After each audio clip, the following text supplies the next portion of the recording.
Hare Krishna. Thank you for joining this morning. Shuddha Bhagavatam class and attentive japa. We'll make a start so we can try and finish on time. So thank you so much. We'll just do a quick prayer. Om Namo Bhagavate Vasudevaya. Om Namo Bhagavate Vasudevaya. Om Namo Bhagavate Vasudevaya.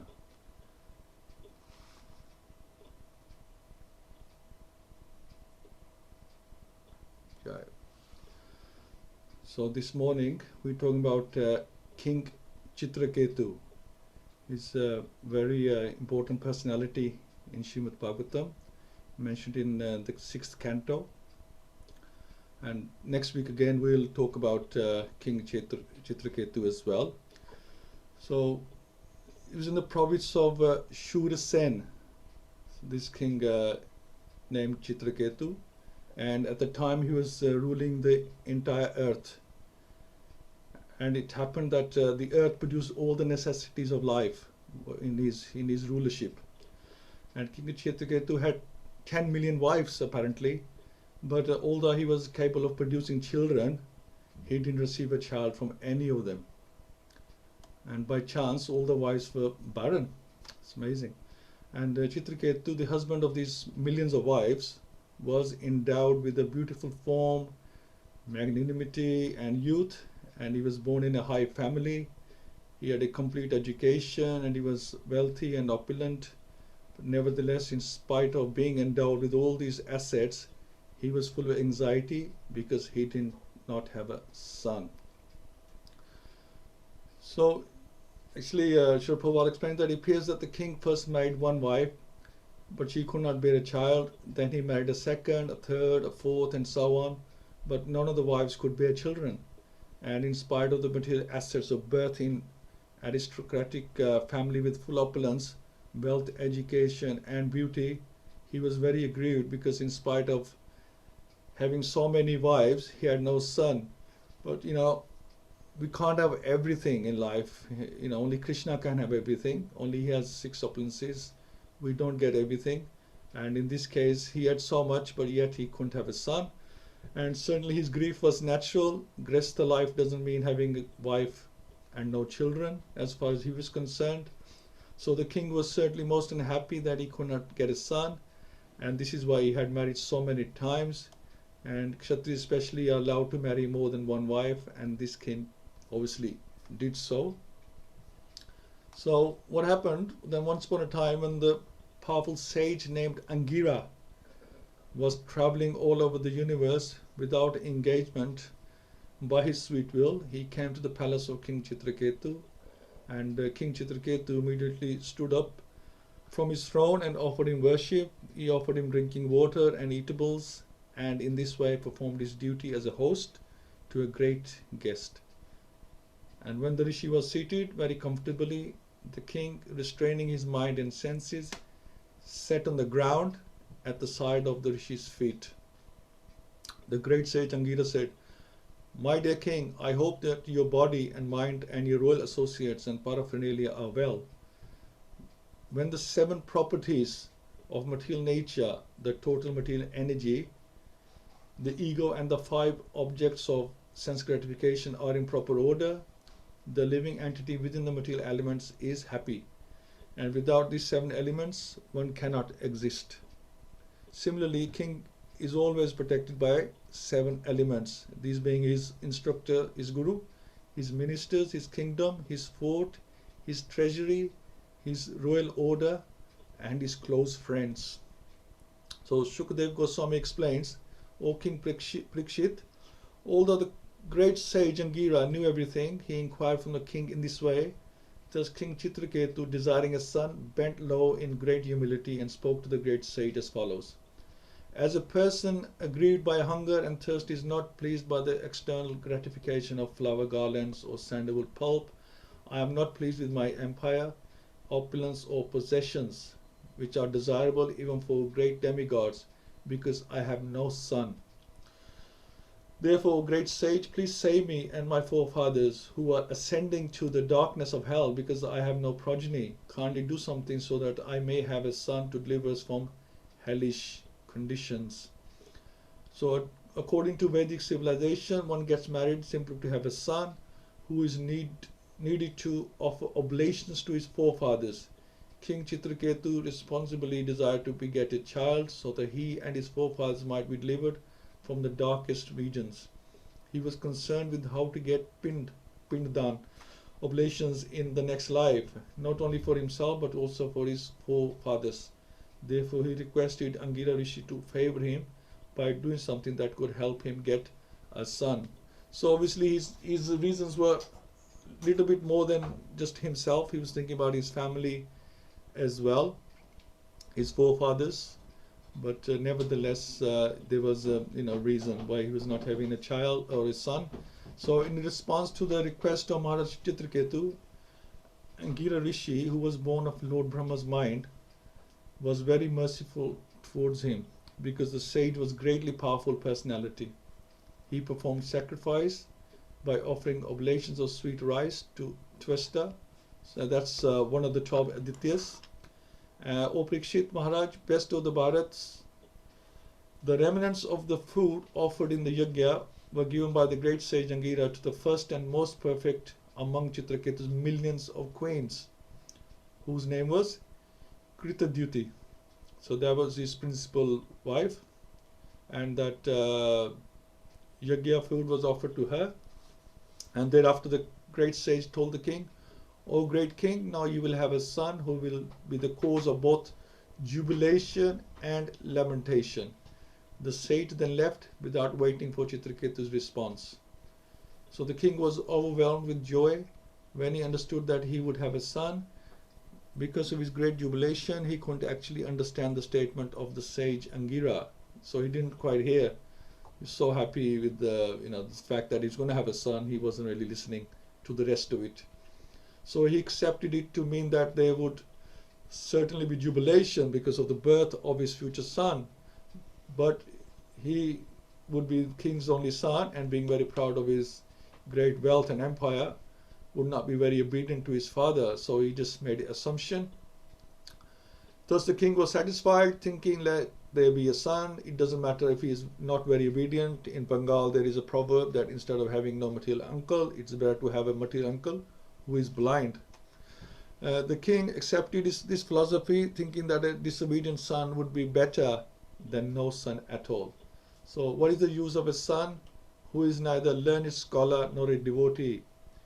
Such a son is like a blind, diseased eye, which always causes suffering. Nevertheless, the material world is so polluted that one wants to have a son, even though he's totally useless. So this attitude was represented in the history of King Citraketu. So thereafter, in due course of time, a son was born to the king. Hearing news of this, all the inhabitants of the state of Shursen were extremely pleased. And because it's like when a poor man gets some money after great difficulty, his affection for the money increased daily. Similarly, when King Citraketu, after great difficulty, received a son, his affection for the son increased day after day. So he totally became obsessed with his child. The mother's attraction and attention to the son, like that of the child's father, excessively increased. The other wives, seeing Kritadyuti's son, were very much agitated, as if by high fevers, with a desire to have sons. And as King Citraketu fostered his son very carefully, his affection for Queen Kritadyuti increased as well. But gradually he lost affection for the other wives. So this is the danger when you become obsessive with some things, that you forget your other responsibilities. Who had no sons? So Shri Shukadev Goswami continued, being neglected by the husband and seeing Kritadyuti's opulence in possessing a son, Kritadyuti's co-wives always burned in envy, which became extremely strong. As their envy increased, they lost their intelligence. Being extremely hard-hearted and unable to tolerate the king's neglect, they finally administered poison to the son. So they killed him, and when the maidservant approached the child who was lying down, she saw that his eyes were turned upward. There were no signs of life, all his senses having stopped, and she could understand that the child was dead. Hearing her loud voice, the queen immediately came, and when she approached her son, she saw that he was suddenly dead. When King Citraketu heard his son's death from unknown causes, he became almost blind. Because of his great affection for his son, his lamentation grew like a blazing fire as he went to the dead son.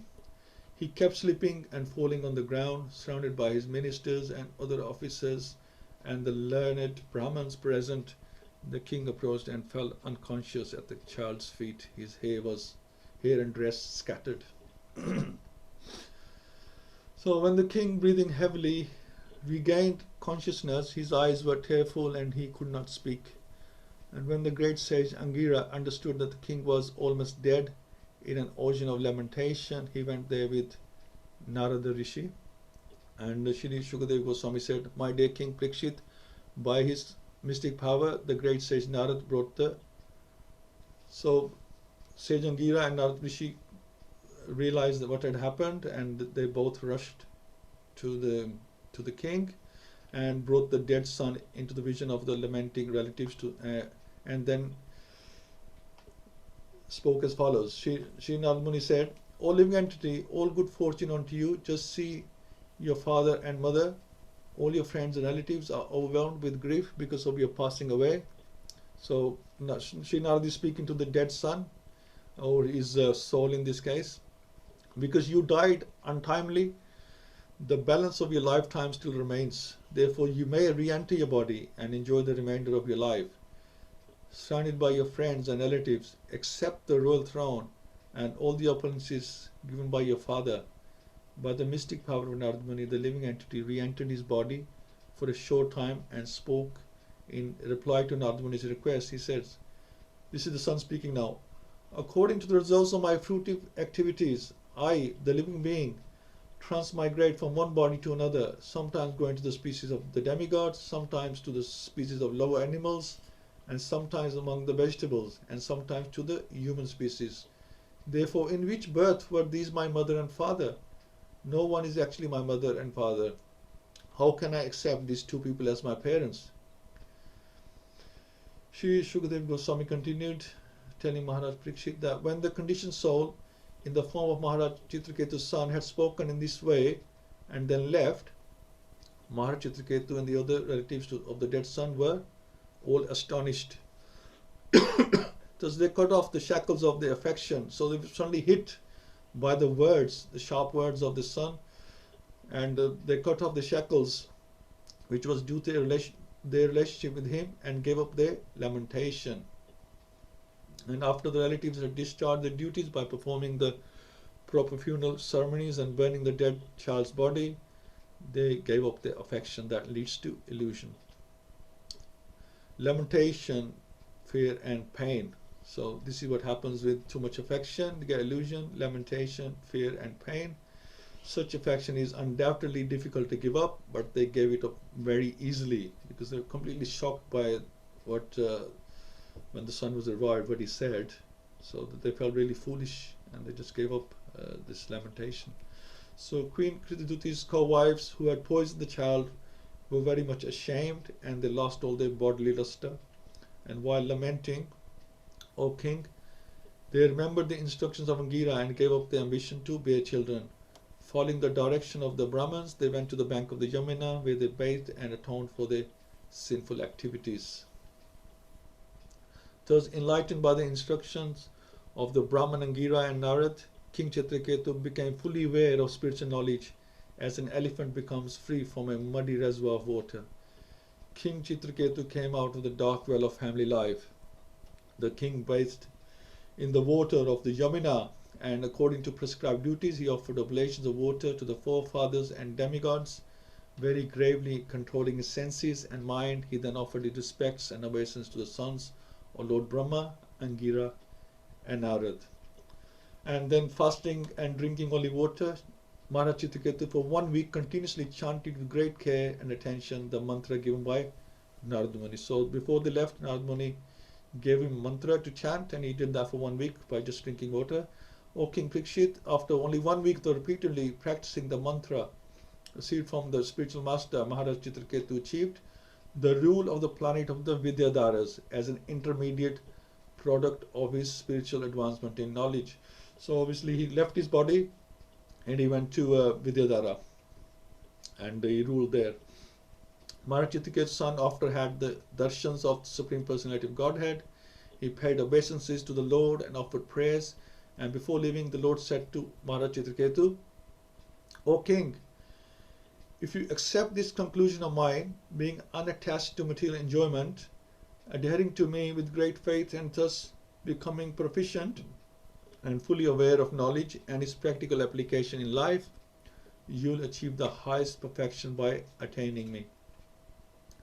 So Sri Shukadeva Goswami explains to Maharaj Parikshit that after thus instructing Maharaj Chitraketu and assuring him of perfection in this way, the Supreme Personality Godhead, who is the Supreme Spiritual Master, the Supreme Soul, Sankarshan, disappeared from that place as Maharaj Chitraketu looked on. So being praised by great sages and saints and by the inhabitants of Siddhalok and Charanalok, Chitraketu, the most powerful mystic yogi, wandered about enjoying life for millions of years. So that was his intermediate position before getting perfection or going back to Godhead. He was ruling Vidyadhara. So he was quite blessed that he got this position as well, very quite easily. With bodily strength and senses free from deterioration. So he lived for a million years and he didn't get old or anything. His bodily sense and strength was completely intact. He traveled within the valleys of Sumeru mountain, which is a place of perfection for various kinds of mystic power. In those valleys, he enjoyed his life with the women of Vidyadhar Lok by chanting the glories of the Supreme Personality of Godhead, Hari. So, although he was enjoying, he still didn't forget the Lord. He was still remembering. He was still a devotee, so to speak, and he glorified the Supreme Lord for millions and millions of years, but he enjoyed life there as well. So that was his position of Maharaj Chitraketu, and there's lessons to be learnt from this, and we can have a discussion. I just want to thank you all for joining. Sureshi Mataji, Rukmani Mataji, Jai Prabhu, Kajal Mataji, Nitai Prabhu, Partha Prabhu, Parveen Mataji, Prem Prakash Prabhu, and Sandhya Mataji. Thank you for all joining today. Let's have a quick chat on this. What we realize from this pastime of Maharaj Chitraketu. What lessons can we learn? So, who would like to make a start on this? Partha Prabhu, maybe you like to start? Hare Krishna.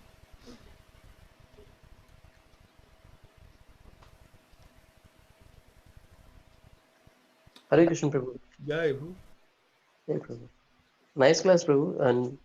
And this one, I really, this is the only story which I really not able to understand this, because here it's about the relationship, and however we believe in everything, Mm-hmm. cutting the relationships really, really tough.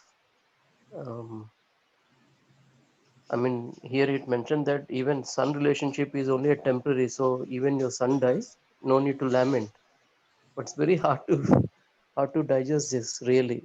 That's why I think they say that out, only few people can become devotees. Out of few, only few can liberate, and out of few liberated, only few can see Lord Vishnu or Lord Krishna.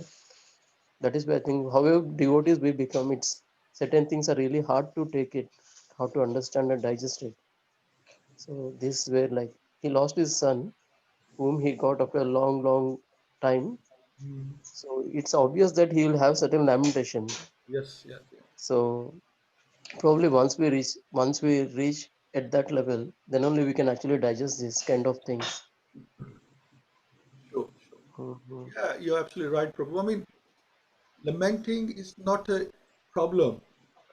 We are have family, we have certain attachment to them, we love them, and if something happens, naturally, it's natural to lament. That is not the issue. In this pastime, the problem is he was over attached. It got carried away too much.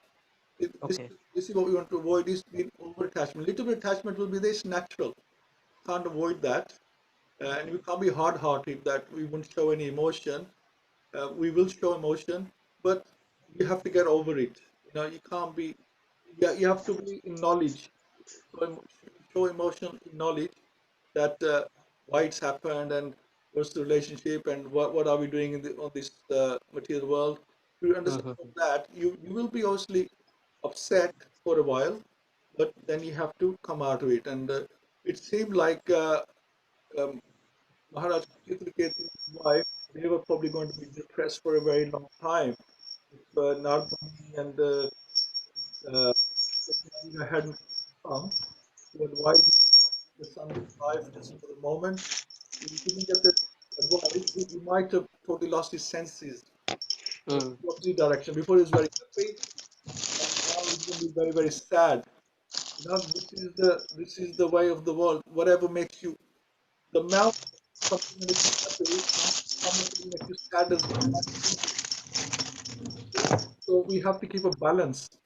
That Keshu Prabhu, he Prabhu. could you mute Sarvashriya Mataji? I think she's can't hear we can't hear you properly. Okay.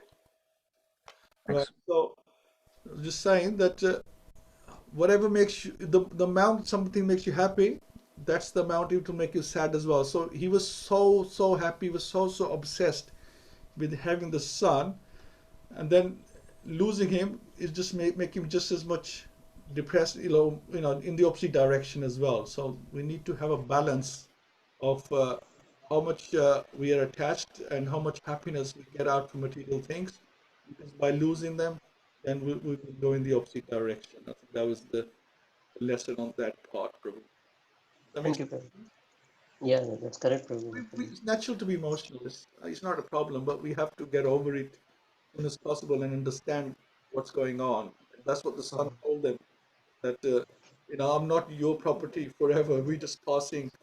We were going through a journey, and I was there.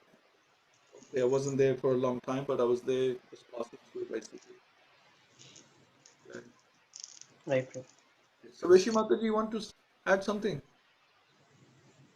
Hare Krishna, it's all been discussed, but I would like to say Citraketu was a son. He had everything. He had a palace, everything. The only thing he was lamenting was for son, because the purpose for having a son is to deliver the forefathers and deliver him, and then take after the kingdom. When the king dies, he takes out the kingdom. He takes after the kingdom. Sure. And the mind, when you don't have anything, your mind get disturbed. And he was very disturbed. The function of the mind is to be happy or distressed. So he wasn't very happy. And when Angira Muni saw him, you could tell by his face that his mind was disturbed, and he was not very happy. Sure. And because the mind, they say mind is a cause of bondage, mind is a cause of liberation as well. Yes. So he wasn't, the mind is face an index of the mind. So he could tell that he was worrying about something. He had everything. What he's worrying about? Then he said, I haven't got a son, and I'm worried about my forefathers. And then he gave benediction that you can have a son. And then living entities has so many mothers and fathers during transmigration of living entity. So we don't know how many mothers, fathers we had. Could have been animal mother, father, or bird's mother, father. But when we leave the body, we forget everything. So that's what I can say about Citraketu. Thank you, Andaji. he couldn't control his mind because he was very, very disturbed about the son. Thank you. Sure. Hare Krishna. Thank you, Anandi. Nitai Prabhu?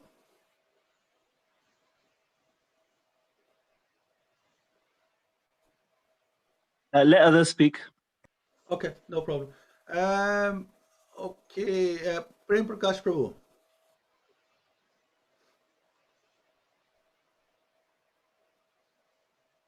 Okay, I think Hare you. Krishna Prabhuji. Thank you. Haribol. And then Pranam Prabhuji. Actually, I was just, it is very interesting thing basically. A lot many material examples of material things given, spiritual things given as well. But also, it's important to understand that this particular incident changed the Citraketu Maharaj's life entirely. One thing is that we pursue for something what we don't have. That's always, grass is always greener on the other side. So, in spite of having everything, although we know that we don't have a karma to achieve something, but our heart always desires. So that's one thing. By mercy of, it's not possible to achieve the same things by our own efforts, but by the mercy of Gurujan and devotees and spiritualized. I mean, whoever is elevated, who can grant the benediction, it is possible to achieve somehow with their mercy. But still, because it is temporary, so the activities will be temporary and it will be limited. It's our perception to understand how long we want to see that. It could be just a couple of minutes, few hours, few days, years, months, and so on. So here, although it was already predicted that the sun is not going, the sun, Chitraketu Maharaj is going to achieve is or gain is going to be temporary for the temporary or so he was aware of that, but still, I mean, once the thing is lost, he was still lamenting. So basically, in Bhagavad-Gita, also Krishna says that one should not be entangled. To have emotion and attachment to family is okay, but not getting entanglement. So here the purpose of entanglement is shown by somehow Chitraketu Maharaj got then again mercy of Narad Muni. Sorry, I'm sorry for the details if I missed that. Anyway, so by the mercy, Chitraketu Maharaj got the temporary for the temporary purpose. He got his son. Then his son was taken away, and then he, because of the uh, entanglement, he forgot rest of his duties. Basically, had he not been forgotten his rest of the duties, had he attended his each and every prescribed duties which was there to attend his wives as well, his son might be still there. But as not to forget, if you have something, if you gain a benediction, it's also important. You also need to remember our prescribed duties in life. So uh, some of us basically say that we can leave everything what we have and go for the renunciation, but until we actually fulfill all our prescribed duties, it is not possible to actually go for something which is which we may desire or which might not be prescribed by Krishna. So that is one thing. Also, uh, that is my takeaway. Now, the same question which was asked by Partha Prabhu, I was just trying to relate to that how we actually relate with the body. And this is my personal realization. So I'll just share very briefly, and then that should be okay. Like we do Karwa Chauth. I mean, our Punjabi family will do Karwa Chauth. Some Bengali traditions will be there, and so these are the traditions basically. I don't know what actually is behind something, but I was doing one of my traditional puja, which actually relate to Chitraketu Maharaj. So Chitraketu Maharaj seems to be actually born out of Brahmaji's kaya. So he's born out of Brahma, and then actually Brahmaji, and then he actually takes the account of all the karmas. And now, because Raghunath Das Goswami is also Kayast, and somehow I also belong to the same genealogy. So I was doing a puja on that day, and then I was waiting. Okay, I was there. I'm doing this because I belong to his genealogy. Then all of a sudden realize, it might be possible that I might be belonging to the same family earlier in my previous life. So that is also there. But then I realized that, okay, I'm doing it because I belong to this genealogy. But being Atma, I do not belong to any genealogy. I don't belong to this line. I might have born as a uh, as a as an animal, or probably in any other low class, high class, wherever Krishna would have actually got me through. But I do not belong there. So basically, understanding that I belong to I'm doing a tradition because I belong to a genealogy, actually not true, because I don't belong to that genealogy. So what is my true identity? My true identity herein is eternal servant of Krishna, and I should actually pursue, although I should not forget my duties, which is prescribed duties, and also do um, my eternal dharma, that's service, devotion, loving devotional service of Krishna, and try to achieve that basically. That is important, I need to do. But also, because we are in material world, it's also to have importance should be given to the prescribed duties for that time and moment. Because if we ignore that, then probably higher purpose could not be achieved at that time. So it's a balance that we need to understand and we need to go through. That's all from my side, Prabhuji. Hare Krishna. Thank you so much, Prabhu. Actually, it's a very good point because I mean we are Vashist caste, and I always relate myself to Sage Vashist, and then he's done something. He's cursed. Was he Maharaj Nimi? He cursed Maharaj Nimi for not waiting for him and things like that. And I'm thinking, oh, how could Vashist do this? Some, I'm just, you know, subconsciously I'm relating myself to Vashist, and whatever he does right or wrong, I'm thinking, yeah, that's my family. But you're quite right. You may be Vashist. I may be Vashist in this life, but it doesn't matter. It doesn't mean that I was Vashist in my previous life. It could be anything. So yeah, you just Right, Prabhupada said these are just designations. Basically, we are posted in this designation, but we need to follow the prescribed duties. But yeah. that is not our original position. That we need to Absolutely, that's a very understand. good point because that sort of opened my eyes as well. That I just think I've always been Vashist because I'm from the Vashist, family. But yeah, in this life I am. Maybe I was Shudra my last life. I don't know. It could be anything. So thank you for that. Very very good point, Prabhu. Thank you so much. Thank you, Parveen Prabhuji. Mataji. Hare Krishna Prabhuji. Hare Krishna. Excellent class and excellent realizations. I don't think there's anything for me to say. Yeah, what I understand is, yeah, we can have affection for the family, but not too much attachment. So too much attachment is the cause of all the fear and pain. And also the main attachment is to be with the Krishna as the servant of Krishna. Sure, sure, So yeah. sure. Yeah, I mean, you said in the class that it leads to illusion, isn't it? Too much attachment, it leads to illusion. So we have to be careful that we keep our senses in control. Basically, that's the idea. Jay Prabhu, would you like to add something? Yeah, Hare Krishna. I'll just go through 2 or 3 points. First point is like the king had everything, but and he didn't have a son. So I mean, all the wealth in the world cannot buy you happiness. Secondly, I mean, he shows how envy is a destructive quality, and I think the Gita tells in a number of places we should be free from envy. I mean, he used the word otherwise we're burning with envy, and later them murdering the son. Thirdly, I mean, because he's identifying with the bodily concept of life, that, too much attached, to relationships.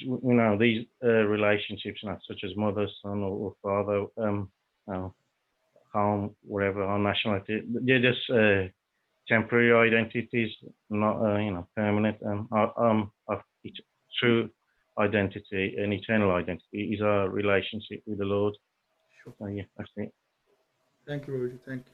Anybody else like to add? Oh, sorry, Prabhuji. Also, another point that comes to my mind is we should not make I've heard in the class that we should not make like lots of endeavor to get something that we haven't got, because we get whatever is right for us by the mercy of Krishna anyway. So we should be happy with whatever we have, and I think that's the principle I apply in my life now.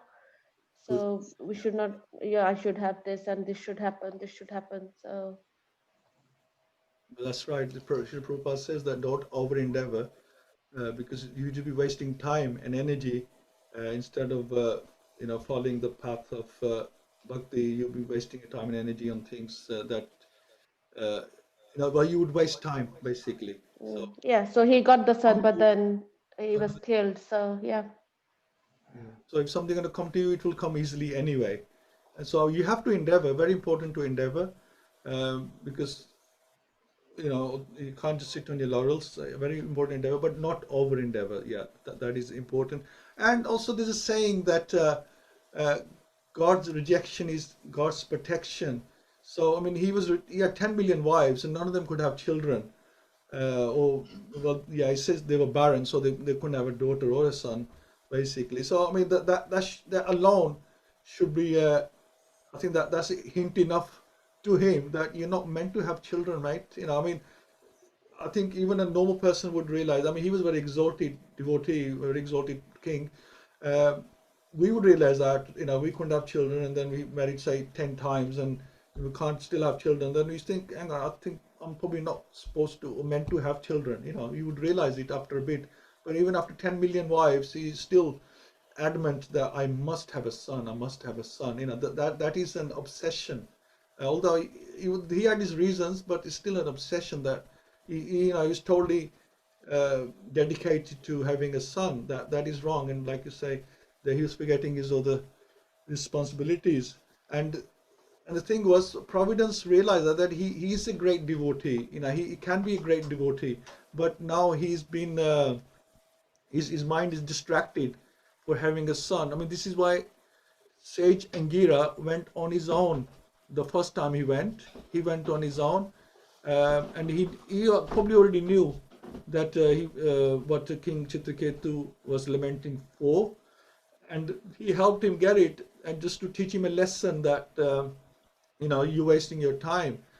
And then when he lost the son, then Sage Angira took Narad Muni with him, because he knew that when you are lamenting, when you are in that situation, then you will listen. You're more like, because he wanted to listen to reasoning before, because he really he had his mind set that I want a son. He wanted to listen to Sage Angira, but after losing the son and then hearing from the son, he knew that that he would now listen. So he took Narad Muni with him to explain and give him the mantra, because they now he's ready to move on and do the right thing and do his bhakti. And then they moved him into an intermediate stage, because he was a great devotee, Maharaj Citraketu. Then they moved him to an intermediate stage. So yeah, so they knew what they were doing, and once he had learned his lesson, and then he got into his bhakti. I think that was the process that was followed. So Sage Angira helped him by visiting him, by temporarily giving him a son, and then getting him out of that. He got his desire, and he realized that it wasn't the right thing that he was lamenting for. So he got out of it and got into his bhakti. So next week we'll talk about Mother Parvati curses Citraketu. So that will be a continuous, very interesting story that as well. So we'll continue with that next week, next Friday. This Sunday we got Krishna Dharma Prabhu, very, very exalted devotee as well, and he's going to talk about household life. Is it heaven or hell? That should be an interesting topic, especially after this Maharaj Citraketu's lamentation. So you could say that's a continuation from there as well. And if anybody would like to add anything else, otherwise we can do a couple of rounds. Okay. So is it Sureshi Mati today to start chanting first round?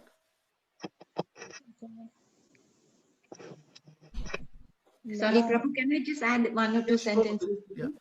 Hare Krishna, everybody. Really nice realizations. And this pastime, I think, teaches a lot. And one thing I've learned from experience is that, we like we get carried away when we're very happy and we get so exuberant. So in this pastime really teaches that if we learn to control our emotions and feelings when we're really, really happy, and remember, quickly put that thought in your mind that this is only temporary, it will go. So that brings you down to earth. And then straight away, that applies then when you are very unhappy and going through some things, then you can apply that same, and then that gives you some encouragement to come out of it. So I think that really helps. There was something else, but it's gone out of my mind now, so I'll leave that.